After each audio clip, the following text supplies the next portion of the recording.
She was the first one to arrive every single morning, and the last one they ever noticed. Zoe had been working at Lux & Co. Fine Art Gallery for 7 months. 7 months of early mornings, late nights, stolen commissions, and silent tears she never let anyone see. But today was going to be different. She just didn't know how different yet. Zoe grew up in Kingston, Jamaica, in a small house with a tin roof and a mother who worked 3 jobs to keep the lights on. Her mother always told her the same thing. Zoe, baby. God gave you a good heart, don't ever let this world take that from you. Zoe believed her. She came to America 3 years ago with 2 suitcases, 1 plane ticket, and 1 dream to build a life so good that her mother could finally stop working. She studied. She scraped. She saved. And when she landed the job at Lux & Co. Fine Art Gallery in Manhattan, she thought, this is it. This is the beginning. But from her very first week, she realized something was wrong. The gallery was on the Upper East Side, floor-to-ceiling glass windows, white marble floors, paintings and sculptures that cost more than most people's houses. And a staff that had already decided before Zoe said a single word that she did not belong there. Her manager's name was Diana Cole. Diana was the kind of woman who wore designer clothes to a building she did not own and treated everyone beneath her like they were lucky just to breathe the same air. From the very first week, Diana made the rules clear without ever saying them out loud. When high-paying clients walked through the door, Zoe was sent to the back. Go organize the storage room, Zoe. Go touch up the frames in Section C. Go get my coffee. Oat milk, no sugar. Don't get it wrong. When Zoe made a sale, which she did quietly, carefully, using her gift for reading people, Diana would appear at the last second, smile at the client, and sign her own name on the paperwork. The commission would disappear. Zoe would say nothing. The other staff were no different. Rebecca, the senior associate, would literally step in front of Zoe mid-conversation with a client and take over like Zoe was invisible. The other girls called Zoe's outfits too plain for the gallery's image. They mocked her accent behind her hand. They gave her the worst shifts, the heaviest tasks, the most unreasonable clients. But Zoe showed up every day because she needed this job, because her mother's rent was due every first of the month, because she had a dream and she was not going to let small people kill it. It was a Tuesday afternoon when everything changed. Zoe was carefully rehanging a large abstract painting near the front of the gallery, a piece worth $400,000 when the front door opened. An old man walked in. He looked to be about 75 or so. He was wearing a brown coat, the kind that had seen too many winters, worn at the elbows and soft at the collar. His trousers were clean but simple. His shoes were polished but old. His white hair was neatly combed. His hands, large, weathered, the hands of a man who had lived fully, were resting calmly at his sides. He stood at the entrance and looked around the gallery slowly. His eyes were sharp, quiet, seeing everything. The staff noticed him within seconds. Rebecca turned to the girl next to her and made a face. One of the younger associates actually took a small step backward, like the man carried something contagious. Diana looked up from her desk, assessed the old man in exactly 4 seconds, and walked over with her most practiced smile, the one that didn't reach her eyes. Sir, she said, her voice polished and pointed at the same time. This is a private gallery. Our pieces start at $50,000. Perhaps a museum would be more. I'd like to look around, the old man said. His voice was calm, deep, completely unbothered. Diana's smile tightened. We don't encourage walk-ins. We work by appointment. I'm going to have to ask you to leave, he said simply. Yes. The word fell into the room like something heavy. Rebecca pretended to look at a painting. The younger girls watched from the corner of their eyes. Zoe stepped down from the small step stool she had been standing on. She knew this feeling. She had felt it in this very building on her very first day. When Diana had looked at her resume and said with a smile, "Are you sure you're applying for the right position?" She knew what it felt like to be seen and immediately dismissed. To be judged before you opened your mouth, to be made to feel like you were taking up space that belonged to someone else. She set down her tools quietly and walked over. "Sir," she said gently. "Can I get you some water? It's a warm day out there." The old man turned to look at her. His eyes, dark, sharp, completely alert, met hers. "That would be very kind," he said softly. Diana shot Zoe a look that could have melted steel. Zoe ignored it completely. She walked to the back, filled a clean glass with cold water, found a small chair near the sculpture display, and carried both to the front. "Please sit down," she said, smiling warmly. "Take all the time you want, no rush at all." The old man sat. He took the water with both hands and drank slowly. Then he looked at Zoe the way very old, very wise people look at someone like they are reading something written underneath the surface. "You have a good heart," he said quietly. "I can always tell," Zoe smiled. "Can I show you anything while you're here? We have a new collection in the East Wing. Some beautiful pieces just came in from London." The old man set his glass down. He looked at her steadily. "Yes," he said, "help me select 10 pieces, the finest ones you have, paintings, sculptures, whatever your best collection is, price is not a concern." Zoe blinked. 10 pieces, 10, he said simply and clearly. "Hey, if you're still watching, you already know this story is about to get very interesting. Stay with me. And please like, share, and subscribe channel." The room shifted. Zoe felt her heartbeat quicken, not from greed, but from something that felt like hope. This was the biggest opportunity of her career. Maybe today was the day Diana would finally have to see her. She moved through the gallery with purpose and care, guiding the old man through each wing, explaining the artists, the techniques, the stories behind each piece. She was good at this. She had always been good at this. She noticed which paintings made the old man's eyes linger. She asked quiet questions. She listened more than she talked. Within an hour, she had helped him select 10 extraordinary pieces: 2 large oil paintings from a celebrated British artist, 3 sculptures, a series of framed photography from a renowned Kenyan photographer, and 2 rare limited edition prints. She laid out the full selection in the main viewing room. Diana watched from a distance, arms crossed, with the expression of someone waiting for a punchline. Rebecca leaned against the wall nearby, barely hiding her amusement. "Sir," Zoe said, standing proud, "I think this collection is truly special. Each piece has its own story." The old man clapped his hands once slowly. "Wonderful," he said. "I'll take all 10. The gallery went completely silent. Zoe smiled. "Of course, sir. The total comes to $2,400,000.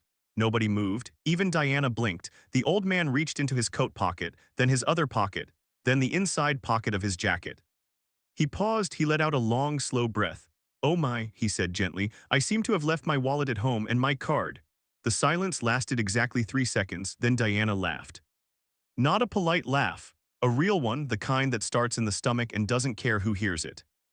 "Are you serious?" Rebecca gasped, pressing her hand to her mouth but not really trying to cover her smile. The younger associate started giggling. Diana walked forward slowly, her heels clicking across the marble like a countdown. "Zoe," she said, her voice dripping with sweet poison, "you spent over an hour with this man. You walked him through the entire gallery, you prepared a $2 million selection." She paused for effect. "And he doesn't have a wallet." The laughter got louder. Zoe turned to the old man. Her voice stayed gentle. "Sir, is there anyone we can call for you?" "My grandson usually handles these things," the old man said calmly. "I'll need to reach him." "I left in a bit of a hurry today." "His grandson," Rebecca burst out. "Oh, Zoe, this is incredible. This is actually incredible." Diana stepped closer to Zoe, dropping her voice to a sharp whisper that everyone in the room could still hear. "This is exactly why you don't belong here. You cannot read people. You cannot tell a real buyer from someone who wandered in off the street. You are an embarrassment to this gallery." Zoe felt her face go hot. But she did not look away from the old man. She looked at his calm, steady face, and she made a decision. She reached into her jacket pocket where she kept her own emergency money, $160, all she had until Friday. She folded it quietly and pressed it into the old man's weathered hands. "Please," she said softly, "take a car home, it's on me." The old man looked down at the money in his palm. His hands trembled just slightly. He looked up at Zoe and something moved across his face. Not surprise, not pity, something older than both of those things. "You are a rare soul," he whispered. Diana had been watching, and something in her finally broke open. "That," she said loudly, "is enough." She turned to Zoe, her voice flat and final. "You have broken protocol. You have wasted gallery time. You have embarrassed this establishment in front of the entire staff. And now you are handing out personal money to strangers on company property." She crossed her arms. "You're fired, Zoe. Get your things. You have 15 minutes. Zoe stood very still. She did not cry. She did not argue. She picked up her bag from beneath the front desk. She turned to the old man one last time. He was watching her with those calm, knowing eyes, eyes that held something she couldn't quite name. She gave him a small smile. Then she walked to the door, pushed it open, and stepped out into the afternoon sun. The door closed behind her with a quiet click. The old man sat for a moment longer. Then he stood, straightened his old brown coat, and looked at Diana. "You should never judge a person by what they appear to have," he said quietly. "Kindness is not weakness. It is the most valuable thing in any room. Diana rolled her eyes. Sir, I really need you to. I'm leaving, he said. On my own. He walked out of the gallery, stepped onto the sidewalk and raised one hand. A black town car, which had been parked quietly around the corner the entire time, pulled smoothly to the curb within seconds. The driver stepped out immediately. Mr. Harrison, sir. Whenever you're ready. Take me home, James, the old man said, and he got in. I need you to pause for a second and think, have you ever done something kind for someone and it cost you everything? Keep watching because Zoe's story is just getting started. The Harrison estate was in Greenwich, Connecticut, iron gates, a long private driveway lined with oak trees. A stone and glass mansion that looked like it belonged on the cover of an architecture magazine. Inside, everything was quiet, deliberate, and immaculate. Standing at the floor-to-ceiling windows of the main study was Marcus James Harrison, 33 years old, CEO of Harrison Prestige Group, the most powerful luxury conglomerate in the country. The company owned 22 brands, luxury hotels, fashion houses, real estate developments, and fine art galleries across 14 cities. Lux & Co. on the Upper East Side was one of them. Marcus, as everyone who worked for him called him, was tall, broad-shouldered, and had the kind of face that magazines paid a lot of money to photograph. But right now, his face was tight with worry. He had been trying to reach his grandfather for 3 hours. When he heard the front door, he crossed the room in 6 strides. Grandfather, Edward Harrison Sr. walked in, removed his old brown coat and handed it to the waiting house staff with a small thank you. Sit down, Marcus, he said pleasantly. I have a story for you, Marcus sat. His grandfather, the man who had built the original Harrison empire from a single trading company 40 years ago, had a habit of disappearing on what he called observation days. Days where he went out into the city dressed plainly, without his driver visible, without his usual arrangements. To see the world as it saw him, Marcus had learned over many years that these days always ended with a lesson. Tell me, he said, his grandfather told him everything, the gallery. The cold reception, the staff who didn't bother to hide their contempt, and then a young woman named Zoe who brought him water without being asked, who pulled a chair forward, who spent over an hour treating him like a person worthy of real attention, who pressed her last money into his hands without hesitating for even a single second. And then they fired her, his grandfather said, for being kind to me. The room was completely still. Marcus's jaw was tight. His voice came out very quiet. They fired her, on the spot. That gallery belongs to Harrison Prestige Group. Those people work for me. I know, his grandfather said. Marcus stood up slowly. They threw you out. They humiliated you in your own building. Marcus, his grandfather's voice was steady. The girl is who matters. She deserves more than justice. She deserves a future. Marcus turned to his assistant, Daniel Park, who had appeared silently in the doorway as he always did when he was needed. Pull every second of security footage from Lux & Co. today, all cameras. Yes, sir, and find her, Zoe. I want everything. Daniel nodded and disappeared. 40 minutes later, Marcus sat alone in his private office. The footage played on a wide screen in front of him. He watched it once, then he watched it again. Zoe bringing water. Zoe pulling the chair. Zoe moving through the gallery with genuine knowledge and care, guiding his grandfather through each piece with patience and real expertise. Zoe pressing her own money into an old man's hands. Zoe walking out with her head high. He leaned back slowly. He looked at the file Daniel had left on the desk. Zoe Carter, 29 years old. Born in Kingston, Jamaica, American resident for 3 years, renting a small apartment in Brooklyn, near empty savings account, monthly wire transfers to Jamaica. She had given away money she clearly could not afford to lose, to a stranger, without being asked, without knowing who he was. Marcus closed the file. Find her, Daniel, he said. Today, Zoe walked home. It was 42 blocks. She had given away her cab money. The afternoon sun was warm on her face and her feet were aching, and her chest felt like something heavy was sitting on it. She was doing the math in her head, how long her savings would last, whether she could find something before rent was due, whether she should call her mother or wait until she had better news. She was somewhere around 53rd Street when a black SUV rolled quietly to a stop beside her. Zoe kept walking. The window came down. Ms. Zoe Carter, she stopped. A man in a sharp charcoal suit leaned forward from the back seat. My name is Daniel Park. I'm the executive assistant to Mr. Marcus Harrison, CEO of Harrison Prestige Group. He would like to meet with you. Zoe stared at him. I think you have the wrong person. Zoe Carter, former associate at Lux & Co. Fine Art Gallery, terminated this afternoon. A beat of silence. Yes, she said carefully. Mr. Harrison's grandfather speaks very highly of you. He's personally asked that you come to the estate. You will be completely safe. I can provide credentials, references, whatever you need.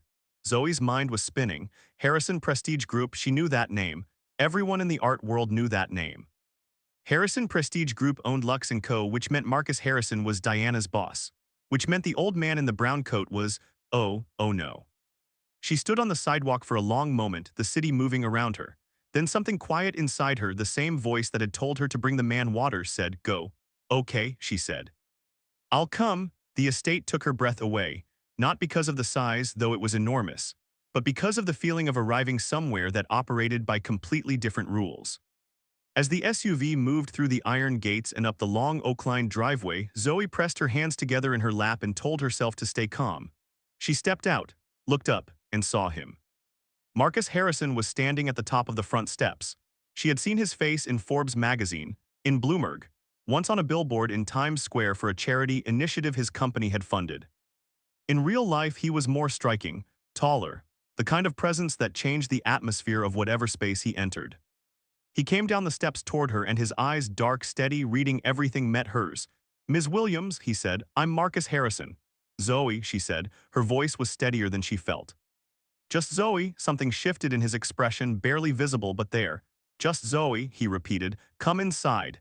His grandfather was waiting in the sitting room. The moment Zoe saw the old man in the armchair, her whole body relaxed. "There she is," he said warmly, starting to rise. "Please don't get up," Zoe said quickly, moving toward him. The old man laughed. "See, Marcus, good manners, automatic." Marcus stood near the fireplace watching. "Mr. Harrison," Zoe said, sitting across from the old man. "I had no idea when you were at the gallery. I didn't know who you were. I hope you understand. That's precisely why I went without my arrangements," the old man said comfortably. "I wanted to see the world as it sees me, and I found something far more interesting instead." He looked at his grandson. "I found her." Marcus's eyes moved to Zoe. "You gave him your last money," he said. "It wasn't a question." Zoe looked at her hands briefly. "It wasn't much. It was everything you had on you." She didn't answer. "Why?" he asked. She looked up at him directly without flinching. "Because it was the right thing to do." The room was quiet. The old man smiled at his tea. Marcus looked at Zoe for a long moment. Then he exhaled slowly, a breath that seemed to release something. "My grandfather would like you to stay with us for a few days," he said, "as our guest." Zoe shook her head immediately. "I can't impose." "You are not imposing," the old man said firmly. "I am asking. You have had a very unkind day. Let us be kind back." Zoe looked at Marcus. He met her eyes calmly. "The guest suite is ready." And because Zoe had been alone in this country for 3 years, and because genuine kindness, when it finally arrived, was very hard to refuse, she said yes. She had been at the estate for 3 days when the trouble walked through the front door. Zoe heard her before she saw her, heels on marble, sharp, purposeful, expensive.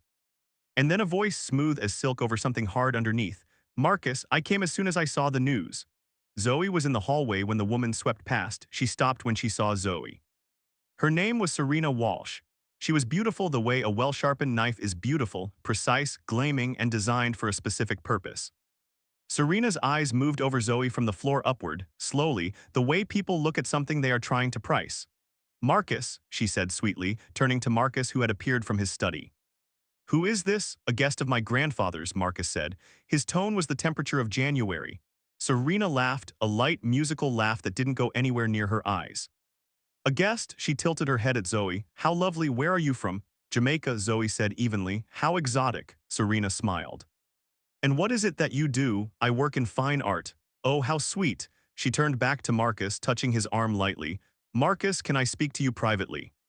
"I drove 2 hours." Marcus looked at Zoe briefly. "Excuse me." They left the room. Zoe stood alone. She had met women like Serena Walsh before. Beautiful, well-connected, used to being the most important person in every room they entered, and deeply, dangerously threatened by anyone they couldn't immediately place. Zoe had been assessed and dismissed in under 90 seconds. She already knew this woman was going to be a problem. That evening, the old man found Zoe in the garden, sitting on a stone bench and looking at the sky. "You've gone quiet," he observed, sitting beside her. "I was just thinking about Serena." Zoe looked at him. "Does she and Marcus?" "Serena has believed for approximately 2 years that she and Marcus are building towards something," the old man said carefully. "Marcus has never confirmed this. He has also never clearly corrected it, which is his failure, not hers. He sipped his tea. But failures can be corrected. Zoe was quiet. She's going to make things difficult for me, she said. Yes, the old man agreed cheerfully. She is. That doesn't bother you, he looked at her with those sharp, knowing eyes. Not even slightly, he said. Because I've been watching people for 77 years, Zoe, and I know what I see. He didn't explain what he meant, he didn't have to. This is the moment in the story where everything gets complicated. And I need you to stay with me because what Serena does next is something you are not going to believe. Within 48 hours, Serena had made her opening move. She was gracious at dinner, charming at breakfast, and perfectly, politely cold to Zoe in every moment in between. But it was what she did when no one was watching that mattered. She started talking. To the house staff, to people she knew in Marcus's social circle, to the journalist who followed Harrison family news the way some people followed sports. The story she told was small and carefully constructed. A young woman from Jamaica, no family here, no connections, showing up at the Harrison estate within days of meeting the grandfather. The implication was never stated directly. It didn't have to be. Within a week, Zoe overheard two members of the house staff speaking in the kitchen. She seems nice enough, but why is she really here? Serena thinks she's after the family. Can you blame her for wondering? Zoe stood in the hallway outside the kitchen door. She felt the familiar burn of being misunderstood, of being seen as something she was not. She took a breath. She went back to her room. She did not cry. She picked up her laptop instead and started sending out job applications. She was not going to let anyone take her dignity. Not again. Marcus found her at the desk in the guest suite at 11 o'clock that night. The door was open. He knocked on the frame. "You're still up. Job applications," she said, not looking away from the screen. He was quiet for a moment. "You don't have to leave," he said. "I'm not leaving." She looked up. "I'm working." "There's a difference." He looked at her steadily. There was something in his face that Zoe had noticed over the past few days. A quality of attention that was different from the way most people looked at her. Like he was actually trying to understand what he was seeing. "I heard what's being said," he told her. "Then you know it isn't true." "I know it isn't true." His voice was quiet. "And I'm going to address it." "You don't have to." "I want to." Zoe looked at him. This man had more power in one phone call than most people accumulated in a lifetime. And he was standing in a doorway at 11 at night telling her he wanted to defend her. She didn't know what to do with that. "Okay," she said softly. He nodded once. "Good night, Zoe." "Good night, Marcus." He almost smiled. She noticed. The next morning, Marcus called a meeting, not a small one. The full senior staff of the Harrison estate, along with Serena, who arrived looking magnificent and perfectly unaware of what was coming. Marcus stood at the head of the dining table. His voice was calm.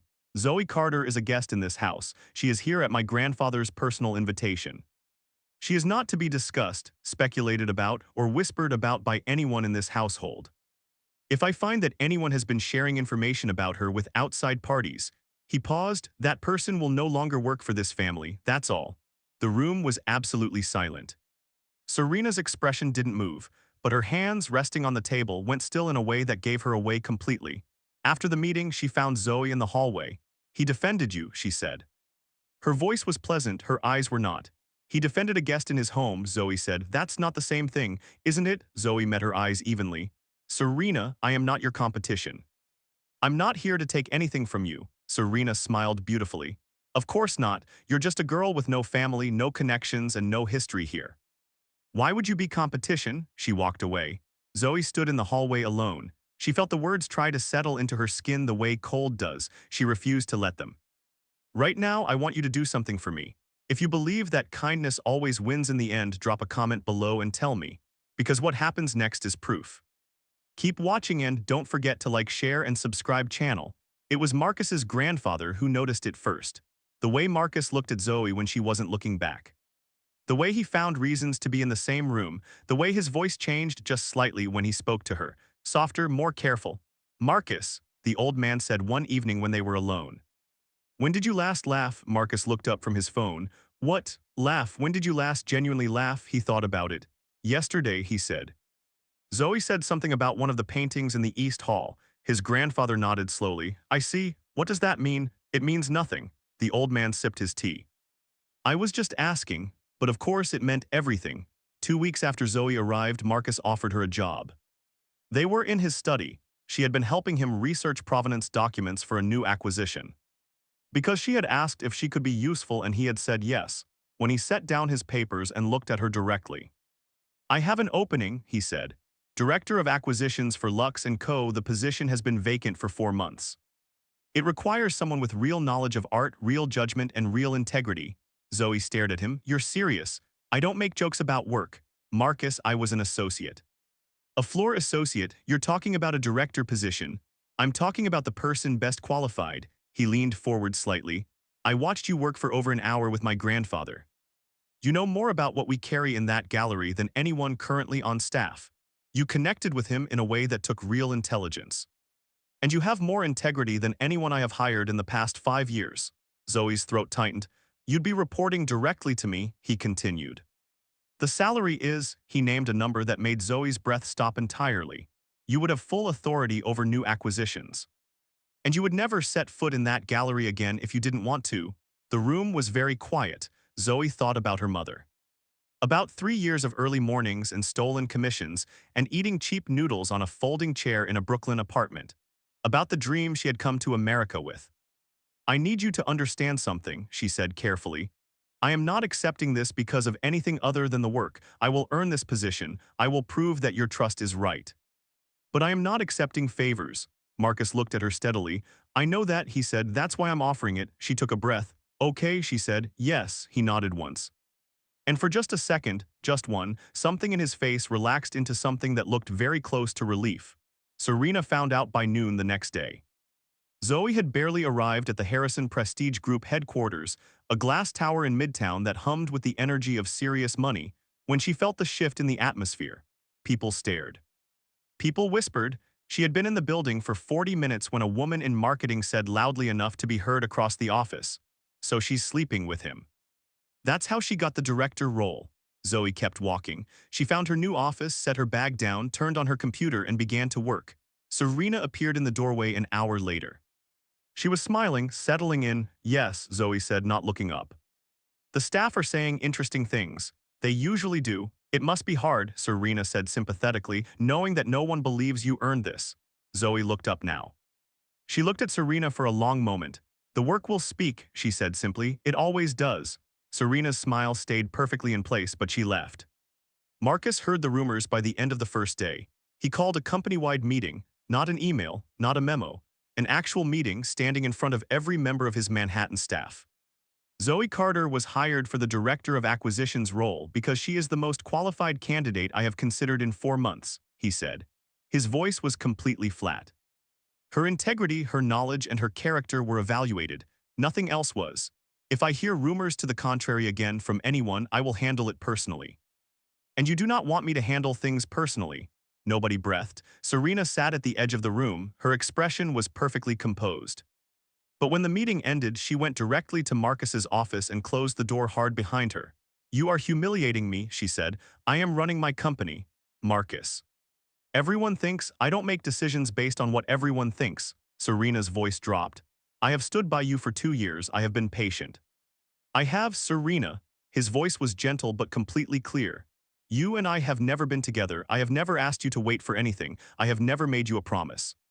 Whatever you have been expecting, I am sorry genuinely that I was not clearer sooner, but it was never going to happen." The room was completely still. Serena stared at him.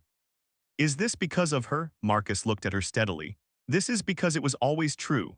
Serena left his office without another word. In the elevator going down, her hands shook. She had given 2 years to a man who had never belonged to her, and now she was losing even the illusion. She was not going to let this go quietly. "Stay right here." Because Serena's next move is the one that almost destroys everything Zoe has built. "Don't go anywhere." 3 weeks later, Zoe was at her desk late one Thursday evening when her phone rang. Unknown number. She almost didn't answer. "Ms. Williams," the voice was smooth, "a journalist. I'm working on a piece about Marcus Harrison. I have some information about your background, your immigration status, your financials, and I wanted to give you a chance to comment before we publish." Zoe's blood went cold. "How did you get that information?" "I'm not at liberty to say." She ended the call. She sat in her office for 30 seconds, then she picked up her phone and called Marcus. He arrived at the office in under 20 minutes. Zoe showed him the call log, told him exactly what had been said. Marcus was quiet for a long time. Then Daniel appeared. Find out who gave a journalist access to Zoe's personal financial records tonight. Yes, sir. It took Daniel 4 hours. When he came back, he had a name and a trail. Serena had accessed Zoe's personal information through a contact in Marcus's legal firm, someone she had cultivated for years. She had handed private documents to a journalist to run a story designed to embarrass Zoe and destabilize her position. Marcus read the report once. He set it down. He picked up his phone and made 2 calls. The first was to his legal team, the second was to Serena. "My office," he said. Now, when Serena arrived, she walked in the way she always did, perfectly dressed, perfectly composed, ready to manage whatever was coming. She stopped when she saw Marcus's face. He slid the report across the desk toward her. She looked at it. Her composure didn't break, but something underneath it gave way. "Marcus, you accessed private financial records," he said quietly. "You passed them to a journalist with the intent to harm someone in my employment. That is a breach of confidentiality and it is illegal. I was trying to protect you, you were trying to protect yourself." His voice stayed completely even. "And you chose to do it by destroying someone who has never done a single thing to you. She took everything, she took nothing that was yours." He stood. "Because nothing here was ever yours, Serena, and you knew that, you just refused to accept it." He walked to the door and opened it. 2 men from his legal team were waiting outside. "You'll receive paperwork within the week," Marcus said. "I strongly suggest you cooperate." Serena stood in the center of the office. For one moment, the composure cracked completely. Then she walked out, the door closed behind her. Marcus stood alone in his office. He picked up his phone and called Zoe. "It's handled," he said. "What happened?" she asked. "Serena accessed your records and took them to a journalist. She won't be doing that again." Silence. "Marcus, are you okay?" A longer pause. "Yes," she said softly. "I'm okay, good." He hesitated for just a second. "Don't go home yet, I need to see you." He met her on the rooftop of the building. It was a cold, clear night, and the city spread out below them like a map of everything possible. Zoe stood at the railing, coat wrapped around her, looking out at the lights. Marcus came to stand beside her. They were quiet for a while. "I keep causing problems for you," she said finally. "You have caused me 0 problems. Serena was a problem I already had. You just made it visible." He turned to look at her. "That's not the same thing." Zoe looked down at the city. "I think about going home sometimes," she said quietly. "Back to Jamaica. Starting over there, somewhere where I don't have to fight so hard just to be seen as a person. And then what do you think?" She was quiet. "Then I think about my mother. And how much she believed I could do this, and I stay." Marcus watched her face. "I'm glad you stay," he said. She looked at him. The city hummed below them. "Zoe," his voice was different now. Quieter, more careful. "I need to say something and I want to say it right." She waited. "You came into my life through the strangest possible door," he said. "And every time I expect you to behave the way people usually behave, you do the opposite. You refused my gifts. You refused to take shortcuts.